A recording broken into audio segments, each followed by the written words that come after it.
एक बार एक कौआ था। एक दिन वह बहुत प्यासा था। वह पानी की तलाश में इधर-उधर उड़ा। उसने एक जग देखा। इसमें पानी थोड़ा था। उसकी चोंच पानी तक नहीं पहुंच सकी। कौआ बहुत चतुर था। उसने एक योजना सोची। वह पत्थरों के कुछ टुकड़े लाया। उसने उन्हें जग में डाले। पानी ऊपर आ गया। उसने पानी पिया। वह बहुत खुश हुआ। वह उड़ गया। शिक्षा, बुद्धिमानी का फल मिलता है। संगठन में शक्ति है। एक बार एक बूढ़ा किसान था। उसके 4 पुत्र थे। वह एक दूसरे से सदैव झगड़ते थे। बूढ़े किसान ने अपने पुत्रों को नहीं झगड़ने की सलाह दी, किंतु सब व्यर्थ गया। एक दिन वह किसान बहुत बीमार हो गया। उसने अपने पुत्रों को बुलाया। उसने उन्हें लकड़ियों का एक बंडल दिया और तोड़ने को कहा। कोई भी इसे नहीं तोड़ सका। उसने इस बंडल को खोलने को कहा। फिर किसान ने अपने लड़कों को लकड़ियां तोड़ने को कहा। उन्होंने एक-एक करके सरलता से लकड़ियां तोड़ दी। अब किसान ने अपने लड़कों से कहा, यदि तुम लकड़ियों के बंडल की तरह इकट्ठे, संगठित रहोगे, कोई तुम्हें नुकसान नहीं पहुंचा सकता है। यदि तुम झगड़ोगे, कोई भी तुम्हें नुकसान पहुंचा सकता है। उसके लड़कों ने एक शिक्षा ली। वे फिर कभी भी नहीं झगड़े। किसान प्रसन्न हुआ। शिक्षा, संगठन में शक्ति है। एक लालची कुत्ता। एक बार एक कुत्ता बहुत भूखा था। वह भोजन की तलाश में इधर-उधर गया। उसे कसाई की दुकान के पास हड्डी का एक टुकड़ा मिला। वहां पानी का एक नाला था। नाले के ऊपर एक पुल था। वह पुल को पार कर रहा था। कुत्ते ने अपनी परछाई पानी में देखी। कुत्ते ने सोचा कि हड्डी का टुकड़ा लिए हुए यह दूसरा कुत्ता कौन है। कुत्ता लालची था। वह उस टुकड़े को भी लेना चाहता था। वह उसकी तरफ भौंका। इसका टुकड़ा पानी में गिर गया। वह बहुत दुखी हुआ। शिक्षा, लालच बुरी बला है। एक चतुर टोपी विक्रेता। एक बार एक टोपी विक्रेता था। वह गांव-गांव अपनी टोपियां बेचने जाता था। एक बार जब वह एक गांव पहुंचा तो बहुत थक गया। उसने अपनी टोकरी नीचे रखी और पेड़ के नीचे सो गया। वृक्ष पर कुछ बंदर थे। बंदर नीचे आए और उसकी टोपियां ले गए। थोड़ी देर के पश्चात टोपी विक्रेता जाग गया, लेकिन उसे अपनी टोपियां नहीं मिली। उसने जब ऊपर देखा तो उसकी टोपियां बंदरों के पास थी। उसने एक योजना सोची। उसने अपनी टोपी पहनी। बंदरों ने भी ऐसा ही किया। उसने अपनी टोपी जमीन पर फेंकी। बंदरों ने भी ऐसा ही किया। उसने टोपियां एकत्र की। वह चला गया। वह बहुत प्रसन्न था। शिक्षा, कभी हिम्मत मत हारो। एक ईमानदार लकड़हारा। एक बार एक गरीब लकड़हारा था। वह प्रतिदिन लकड़ी काटने जाता था। एक दिन वह नदी के निकट लकड़ी काट रहा था। उसकी कुल्हाड़ी नदी में गिर गई। वह रोया और सहायता के लिए चिल्लाया। इस बीच जल देवता प्रकट हुए और सोने की एक कुल्हाड़ी लाए। लकड़हारे ने इसे लेने से मना कर दिया। फिर देवता चांदी की एक कुल्हाड़ी लाए। उसने लकड़हारे से उस कुल्हाड़ी को लेने को कहा। उसने उसे भी लेने से मना कर दिया क्योंकि वह उसकी कुल्हाड़ी नहीं थी। फिर जलदेवता उसकी असली कुल्हाड़ी लाया। उसने लकड़हारे से इसे लेने के लिए कहा। उसने इसे ले ली। जलदेवता उसकी ईमानदारी पर बहुत खुश हुए। उसने तीनों कुल्हाड़ियां उसे दे दी। वह बहुत प्रसन्न हुआ और देवता को धन्यवाद दिया। शिक्षा, ईमानदारी सबसे अच्छी नीति है। भूखी लोमड़ी, लोमड़ी और अंगूर। एक बार एक लोमड़ी थी। एक दिन वह बहुत भूखी थी। वह भोजन की तलाश में इधर-उधर भटक रही थी। वह अंगूरों के एक बगीचे में गई। उसने पके हुए और मीठे अंगूरों का एक गुच्छा देखा। वह प्रसन्न हुई। वह उन्हें खाना चाहती थी, किंतु गुच्छा ऊंचा था। लोमड़ी उन तक नहीं पहुंच सकी। वह इसकी ओर बार बार कूदी। वह थक गई। वह उनको नहीं पकड़ सकी। वह चली गई। उसने कहा, अंगूर खट्टे हैं। वह बहुत दुखी हुई। शिक्षा, हाथ नहीं आने वाले अंगूरों को खट्टा बताया जाता है। एक गडरिया जो झूठ बोला।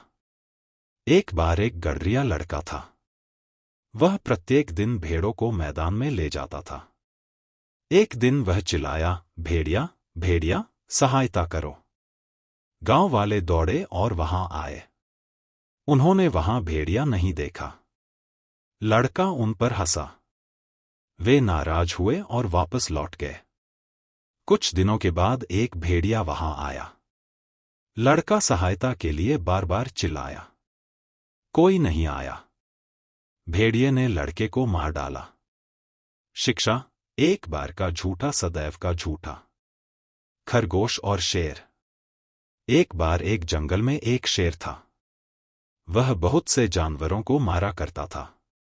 सभी जानवर एक बार शेर के पास दया की प्रार्थना करने गए। शेर प्रतिदिन सुबह एक जानवर खाना चाहता था। वे इसके लिए सहमत हो गए। एक दिन एक खरगोश की बारी थी। उसने शेर को सजा देने की सोची। वह शेर की गुफा में बहुत देरी से पहुंचा। शेर क्रोधित हुआ। खरगोश ने कहा कि उसे एक अन्य शेर ने रोक लिया था। वह शेर उस दूसरे शेर को मार डालना चाहता था। खरगोश उसे एक कुएं पर ले गया। कुएं में शेर ने अपनी परछाई देखी। वह कुएं में कूद गया। वह डूबकर मर गया। जंगल के सभी जानवर खुश हुए। शिक्षा, बुद्धि ही बल है। रंगा सियार। किसी जंगल में एक सियार रहता था। वह अपनी चालाकी के कारण अकेला रहता था। एक रात खाने की तलाश में घूमता घूमता जंगल से बाहर निकल गया। रात के उजाले में उसे नील से भरी एक बड़ी टंकी दिखाई दी। उसने सोचा कि उसमें जरूर खाने की कोई चीज होगी। वह टंकी पर उछल कर चढ़ गया। उसने नील की टंकी में मुंह डालकर देखा कि उसमें क्या है। टंकी थोड़ी खाली थी। इसलिए उसने जैसे ही मुंह नीचे बढ़ाने की कोशिश की वैसे ही वह टंकी में गिर पड़ा। उसने टंकी से निकलने की बहुत कोशिश की पर वह निकल नहीं सका। अंत में वह किसी प्रकार बाहर निकला। उसने पानी में अपना शरीर देखा। वह पूरा नीला था। सोचते सोचते सियार जंगल में पहुंचा। उसने अपने अन्य सियारों से कहा कि उसे कल रात वनदेवी मिली थी। उन्होंने मुझे यह रूप दिया और जंगल का राजा बना दिया। सभी उसकी बातों में आ गए। सियार जंगल का राजा बन गया। एक बूढ़े सियार को उसकी बातों पर शक हुआ। उसने कुछ सियारों के कान में कहा और उन सभी ने मिलकर हुआ हुआ करना शुरू कर दिया। रंगे सियार से भी नहीं रहा गया। वह भी हुआ हुआ करने लगा। इस प्रकार उसका भेद खुल गया और जंगल के असली राजा सिंह द्वारा रंगा सियार मार डाला गया। शिक्षा, न कभी असलियत को छुपाना चाहिए न छल करना चाहिए। एक राजा के शयन कक्ष में मंदविसर्पिणी नाम की जू ने डेरा डाल रखा था। रात को जब राजा सोने जाता तो वह चुपके से बाहर निकलती और राजा का खून चूसकर फिर अपने स्थान पर जा छिपती। संयोग से एक दिन अग्निमुख नाम का एक खटमल भी राजा के शयन कक्ष में आ पहुंचा। जू ने जब उसे देखा तो वहां से चले जाने को कहा। उसे अपने अधिकार क्षेत्र में किसी अन्य का दखल सहन नहीं था। लेकिन खटमल भी कम चतुर नहीं था। बोला, देखो, मेहमान से इस तरह बर्ताव नहीं किया जाता। आज रात मैं तुम्हारा मेहमान हूं। जू अंतत खटमल की चिकनी चुपड़ी बातों में आ गई और उसे शरण देते हुए बोली, ठीक है, तुम यहां रात भर रुक सकते हो, लेकिन राजा को काटोगे तो नहीं, उसका खून चूसने के लिए। खटमल बोला, लेकिन मैं तुम्हारा मेहमान है, मुझे कुछ तो दोगी खाने लिए। और राजा के खून से बढ़िया भोजन और क्या हो सकता है।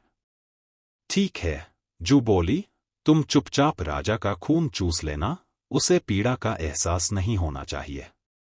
जैसा तुम कहोगी बिल्कुल वैसा ही होगा, कहकर खटमल शयन कक्ष में राजा के आने की प्रतीक्षा करने लगा। रात ढलने पर राजा आया और बिस्तर पर पड़कर सो गया। खटमल सब कुछ भूलकर राजा को काटने दौड़ा और खून चूसने लगा। ऐसा स्वादिष्ट खून उसने पहली बार चखा था, इसलिए वह जोर जोर से काटकर खून चूसने लगा। इससे राजा के शरीर में तेज खुजली होने लगी और उसकी नींद उचट गई। उसने क्रोध में भरकर अपने सेवकों से काटने वाले जीव को ढूंढकर मारने को कहा। यह सुनकर चतुर खटमल तो पलंग के पाए के नीचे छिप गया, लेकिन चादर के कोने पर बैठी जू राजा के सेवकों की नजर में आ गई। उन्होंने उसे पकड़ा और मार डाला। शिक्षा: जांच परख कर के बाद ही अनजानों पर भरोसा करें। बहुत पुरानी बात है, एक जंगल में खूंखार शेर राज किया करता है। राजा होने के कारण वह शेर जंगल के बाकी सारे जानवरों पर धौंस जमाता था और उनका शिकार करके उन्हें खा जाया करता था। कई बार वह एक या दो नहीं, बल्कि कई जानवरों को मार दिया करता था। इस बात से जंगल के सभी जानवर बहुत परेशान थे। उन्हें डर लगता था कि इस तरह एक दिन शेर जंगल के सारे जानवरों को खा जाएगा। इस बात का हल निकालने के लिए सभी जानवरों ने फैसला किया कि वो जाकर शेर से बात करेंगे और उसे समझाने की कोशिश करेंगे। इस फैसले के बाद हिम्मत करके दूसरे दिन सभी जानवर शेर के पास गए। शेर अपनी गुफा में आराम कर रहा था। उन सभी के आने के कारण उसकी नींद खुल गई। उन सभी को एक साथ देखकर शेर गुस्से से बोला, तुम सभी एक साथ यहां क्या कर रहे हो? मैंने कोई दावत रखी है क्या? इस बात पर जानवर दल का सरदार बोला, महाराज, हम सभी यहां आपसे एक विनती करने आए हैं। दरअसल आप जब भी शिकार पर निकलते हैं तो एक साथ कई जानवर मार देते हैं, जिनमें से कई को आप खा भी नहीं पाते। आपके ऐसा करने से हमारी संख्या कम होती जा रही है और आपकी प्रजा छोटी होती जा रही है। अगर यूं ही चलता रहा तो एक दिन आपके राज्य में एक भी जानवर नहीं बचेगा और जब प्रजा ही नहीं होगी तो राजा भला किस पर राज करेगा? इसलिए आपको सदैव अपना राजा बनाए रखने के लिए हमने आपके भोजन का इंतजाम करने के लिए योजना बनाई है। हमारा सुझाव यह है कि आप शिकार पर न निकला करें, बल्कि हम खुद रोज एक जानवर आपकी गुफा में भेज दिया करेंगे। इस तरह रोज आपका भोजन भी हो जाएगा, आपको मेहनत भी नहीं करनी पड़ेगी और आपकी प्रजा को भी राहत रहेगी। शेर को जानवरों की योजना सही लगी और उसने कहा, ठीक है, मुझे तुम्हारा सुझाव मंजूर है, लेकिन एक बात का ध्यान रखना। अगर किसी दिन मेरा भोजन आने में देर हुई या भोजन कम आया तो मैं जितने चाहूं उतने जानवरों को मार डालूंगा। जानवरों ने उसकी बात पर सहमति जताई और वापस अपने घर को लौट आए। उस दिन के बाद से हर रोज एक जानवर शेर की गुफा में पहुंच जाता और शेर उसे मारकर अपना भोजन बना लेता। यूं ही चलते चलते एक दिन खरगोश की बारी आई। वह बहुत छोटा था लेकिन चतुर भी था। उसने सोचा कि रोज शेर के हाथों एक जानवर मारा जाता है। यह तो गलत है। इस परेशानी का समाधान करने के लिए कोई चाल चलनी पड़ेगी। तभी उसके दिमाग में एक आइडिया आया। वह धीरे धीरे घूमता फिरता शेर की गुफा तक पहुंचा। वहां पहुंचकर उसने देखा कि शेर गुस्से से आग बबूला हो रखा है। शेर ने जैसे ही खरगोश को देखा, उसका गुस्सा बढ़ गया और वह दहाड़कर बोला, तुम जरा से खरगोश मेरा पेट भरने आए हो और ऊपर से इतनी देरी से आए हो? पता है मुझे कितनी जोर से भूख लगी है। कहाँ मर गए थे और तुमसे मेरा पेट कैसे भरेगा? शेर को तिमिलाया हुआ देख खरगोश बोला, महाराज, मैं आपकी सेवा में अकेला नहीं आ रहा था, बल्कि मेरे साथ मेरे 5 साथी और भी थे। लेकिन मगर महाराज, रास्ते में हमें एक और शेर मिल गया जो हमें खाने की जिद करने लगा। वह मेरे साथियों को मारकर खा गया। मैं किसी तरह अपनी जान बचाकर यहां आया हूं। एक चूहा था। वह रास्ते पर जा रहा था। उसे कपड़े का एक टुकड़ा मिला। वह उसे लेकर आगे बढ़ा। उसने एक दर्जी की दुकान देखी। दर्जी के पास जाकर उसने कहा, चूहा, दर्जी रे दर्जी, इस कपड़े की टोपी सी दे। दर्जी, यह कौन बोल रहा है? चूहा, मैं चूहा, चूहा बोल रहा हूं। इसकी एक टोपी सी दे चल। दर्जी, चल, रास्ता नाप, वरना कैंची उठाकर मारूंगा। चूहा, अरे, तू मुझे डरा रहा है। कचहरी में जाऊंगा, सिपाही को बुलाऊंगा, तुझे खूब पिटवाऊंगा और तमाशा देखूंगा। यह सुन दर्जी डर गया। उसने झटपट टोपी सी दी। टोपी पहनकर चूहा आगे बढ़ा। रास्ते में कशीदाकार की दुकान देखी। चूहे को टोपी पर कशीदा कढ़ाने की इच्छा हुई। चूहा, भाई, मेरी टोपी पर थोड़ा कशीदा काढ़ दे। कशीदाकार ने चूहे की ओर देखा, फिर उसे धमकाया और कहा, चल, चल, यहां किसे फुर्सत है।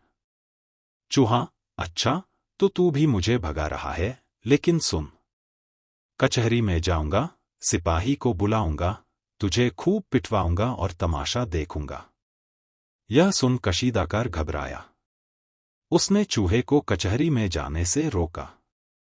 उससे टोपी लेकर उस पर अच्छा कशीदा काढ़ दिया।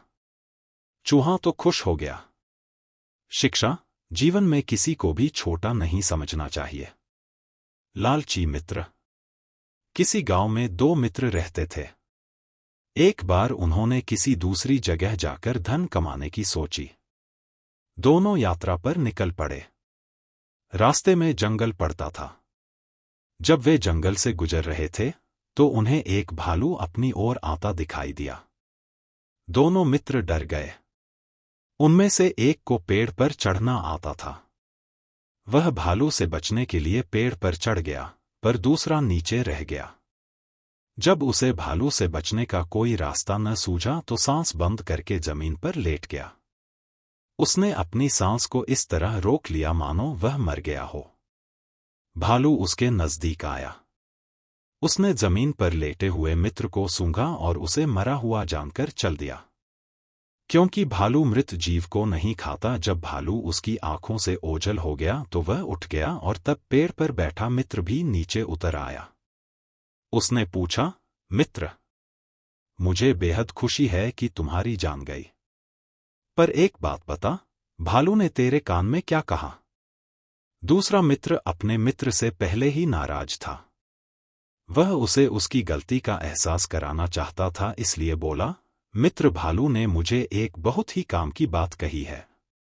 उसने कहा है कि ऐसे मित्र का साथ छोड़ दो जो मुसीबत के समय तुम्हारा साथ न दे और तुम्हें अकेला छोड़ जाए। अपने मित्र की बात सुनकर पहला मित्र बहुत लज्जित हुआ।